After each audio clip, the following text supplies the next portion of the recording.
Bienvenue sur F5.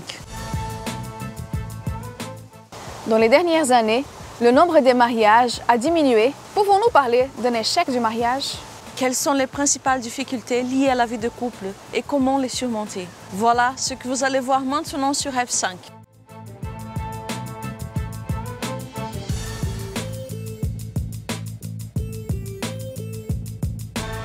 Selon l'INED, on se marie de moins en moins en France.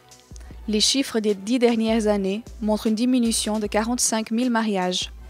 D'un autre côté, il y a toujours beaucoup de demandes de divorce, en général 6 ans après le mariage, ce qui représenterait un rapport de 46 divorces pour 100 couples mariés, selon les chiffres de 2013. Quels sont les signes d'une crise dans un couple?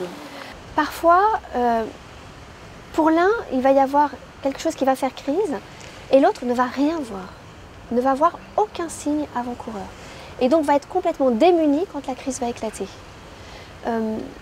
Pour d'autres, il va y avoir des petites choses qui peuvent quand même, où on peut se dire tiens, il y a quelque chose qui ne va pas chez mon conjoint, il y a quelque chose qui ne va pas dans notre couple.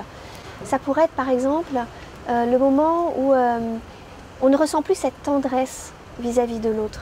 Vous savez, cet allant du cœur, cette spontanéité, cette bienveillance. Quand on se marie, et qu'on se marie sans forcément avoir la foi, on pense souvent que la personne qu'on vient d'épouser, elle sera comme ça éternellement et qu'on l'aime parce qu'elle est comme ça aujourd'hui et souvent il est beau, elle est belle, ils ont une belle situation, etc.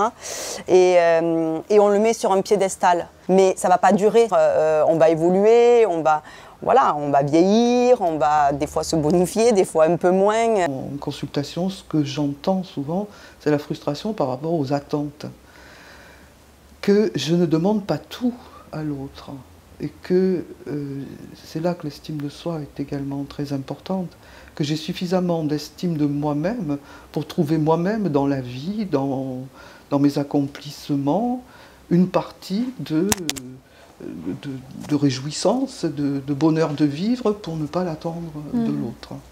Afin de comprendre les principales raisons du succès ou de l'échec du mariage, un couple de psychologues a réalisé une étude avec 130 couples mariés. Chaque couple a accompli durant une journée des tâches quotidiennes, repas, cuisine, ménage, etc., sous le regard des scientifiques. Les participants ont été classifiés en 2 catégories, les masters et les disasters. Les masters ont témoigné de l'intérêt pour les besoins émotionnels de l'autre, cherchant à créer un climat d'admiration et de gratitude pour ce que ce dernier accomplissait. Quant au couple disaster, ils ont au contraire créé un climat d'insatisfaction, pointant les erreurs de l'autre, tout ce qu'ils n'avaient pas fait, allant jusqu'à oublier totalement les qualités de leur conjoint. 6 ans après, les masters étaient encore ensemble, heureux et épanouis. Les disasters n'étaient plus mariés ou étaient encore mariés mais malheureux. Et vous, dans quel groupe vous situez-vous? On est passé à une société qui est beaucoup plus individualiste et finalement les attentes sur le couple ont énormément évolué et aujourd'hui on a des attentes énormes vis-à-vis du couple. En fait c'est le couple qui est porteur de l'identité de chacun et du coup on va attendre du couple qu'il m'épanouisse personnellement dans mon identité, qu'il m'offre de la sécurité, de l'égalité entre hommes et femmes, qu'il m'épanouisse dans toutes les dimensions de ma personne, qu'il me valorise vis-à-vis du regard des autres, qu'il y ait une bonne communication, parce que c'est une valeur fondamentale aussi des couples. Voilà, et tout un tas d'attentes, en fait, qui vont faire que finalement, si jamais je n'ai plus ce sentiment de trouver dans mon couple ce que j'attends, eh bien finalement, je vais quitter ce couple.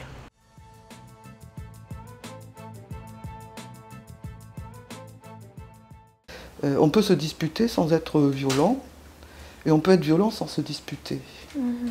La violence, c'est la disqualification de l'autre, c'est-à-dire je ne le prends pas en compte. Et dans les disputes, souvent on devient violent, par exemple de dire à son conjoint, je ne sais pas moi, tu as oublié d'acheter le pain, tu devais acheter le pain, on n'a pas de pain, je suis en colère. On va lui dire, tu es un incapable, par exemple. Là, on l'attaque dans son estime de lui-même. Il n'est pas incapable, il a oublié. Le pardon, pardonner, c'est donner par-delà quelque chose, c'est-à-dire c'est continuer à donner son amour à l'autre par-delà la difficulté qu'on a rencontrée au quotidien. Sans le pardon, on n'avancerait pas. Et c'est en cela aussi que le Christ est la source du pardon, de la miséricorde. Et sans lui, on ne peut pas pardonner, on le voit bien. Sans contact, sans l'intimité qu'on a avec lui, on ne peut pas pardonner à son conjoint, on ne peut pas aller de l'avant. Oui, c'est fondamental.